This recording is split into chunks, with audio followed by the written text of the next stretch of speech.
Ok, en esta sesión vamos a analizar un poco la evolución de la producción agropecuaria en el planeta, en donde podremos ver a lo largo de la historia cómo los diferentes desarrollos tecnológicos han ayudado a, uno, que la productividad por hectáreas aumente en términos de productividad y cantidad de productos cosechados, y dos, la capacidad de trabajo del hombre aumente respecto a la cantidad de área, es decir, la superficie por trabajador por hectárea trabajada.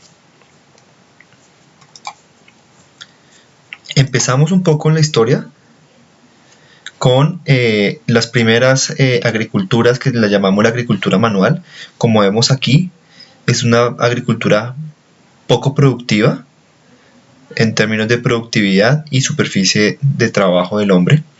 En general, esta agricultura es desarrollada por instrumentos arcaicos en madera y piedra.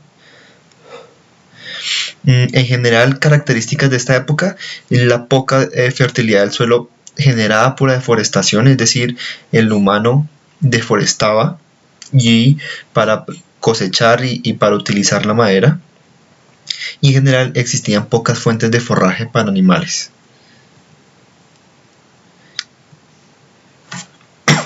Entonces se empezó a identificar las primeras necesidades en términos de renovar la fertilidad, porque en los ejercicios de deforestación no tenían contemplado renovar la fertilidad del suelo. En ese sentido nacen tres sistemas consecutivos. El primero, los sistemas hidroagrícolas; el segundo, los sistemas de barbecho y ganadería asociada; y los terceros, sistema de barbecho con rotación de cultivos. Los sistemas hidroagrícolas hacen referencia a aquellos sistemas en donde se empezaron a utilizar el riego o el suministro de agua de manera artificial. En general, en esta época empezó a demostrarse una demanda alta de la fertilización que en cierta medida era suplida por el estiércol, y por otro lado una baja capacidad de almacenamiento de agua, lo que obligaba a hacer rotación de cultivos dependiendo de la época del año.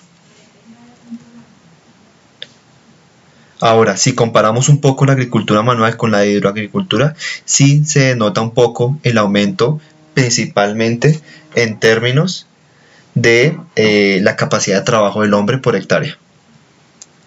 Si saltamos al sistema de barbecho y tracción animal, como características principales está que los bosques eran las mismas áreas de pastoreo. Había un tema del barbecho, y es que como el hombre no tenía la capacidad de renovar la fertilidad del suelo todavía, tenían que dejar lotes de áreas de siembra en barbecho, es decir, en descanso, para que estas áreas pudieran renovar su fertilidad de manera natural, ¿sí? Por otro lado, empieza todo el tema del labrado ya cuando se sembraba con rotación bienal, es decir, cada 2 años se hacía rotación de cultivos, y se empezó con todo el tema de formación de parcelas organizadas. Se incrementan o se implementan las primeras herramientas como la pala, azadón, arado y la hoz. Entonces, como el sistema de barbecho y tracción animal son implementos muy simples para el labrado del suelo, y herramientas también muy simples. Un tema de esta época: incapacidad de producir los alimentos para alimentar población no agrícola que estaban haciendo, es decir, empiezan a generarse ciertas sociedades que no son netamente agrícolas, ¿sí? Empieza a robustecerse la sociedad, y por ende la capacidad de alimentar todas las personas que no cultivaban era cada vez más difícil. Entonces empiezan a desarrollarse los implementos de trabajo para el suelo más pesados, más gruesos, que denominamos el sistema barbecho y tracción animal pesada. En esta época, los bosques, aunque siguen siendo de pastoreo, se empieza a trabajar todo el tema de estabilización de animales, ¿sí? De modo tal que se contempla el alimento de heno y el estiércol, esto para aumentar la capacidad de producción de carne. Seguimos con el problema del barbecho, es decir, suelos que requieren una estacionalidad larga para renovar la fertilidad, Y el labrado, ya un poco más pesado, permite la rotación trienal y formación de parcelas organizadas. Entonces, en este caso, las herramientas ya se contemplan ya segadoras y rodillos para trabajar el suelo.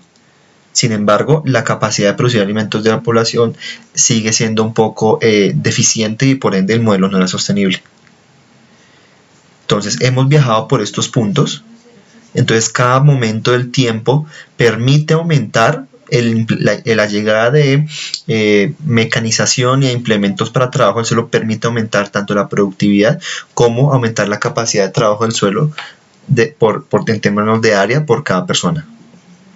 Y finalmente llegamos a la revolución industrial, en donde se empieza todo el tema de mecanización del sector agrícola y por ende llegan dos grandes revoluciones para el campo. El primero, la máquina de vapor transformada en tractores, y por otro lado, la generación de abonos artificiales, nitrógeno, fósforo, etc. Entonces, en ese sentido, se elimina todo el tema del barbecho porque ya el humano tiene la capacidad de fertilizar el suelo y permitir la producción intensiva del suelo. Los países empiezan a especializar en términos agrícolas, entonces los trópicos empiezan a producir mayor cantidad de frutos y productos del tardío rendimiento, mientras que las zonas nórdicas y sur se empiezan a especializar en producción de hortalizas y cultivos de ciclo corto. Por otro lado, ya en los siglos presentes, siglo XIX, siglo XX, entra todo el tema de motorización y es la gran industria agropecuaria que hoy en día conocemos. Entonces se involucra todo un tema de zoofarmacia y fitofarmacia, un poco pensado en selección de variedades y control de plagas y enfermedades, todo el tema de transporte de herramientas motorizadas, o sea, tractores especializados para cosecha, para siembra y para laboreo del suelo, y en general se continúa con el tema de abonos artificiales. En ese sentido, vemos cómo la mecanización ha permitido en cierta medida aumentar la productividad en términos de toneladas por hectárea o cantidad por hectárea, y aumentar también la capacidad de que un solo trabajador trabaje más hectáreas.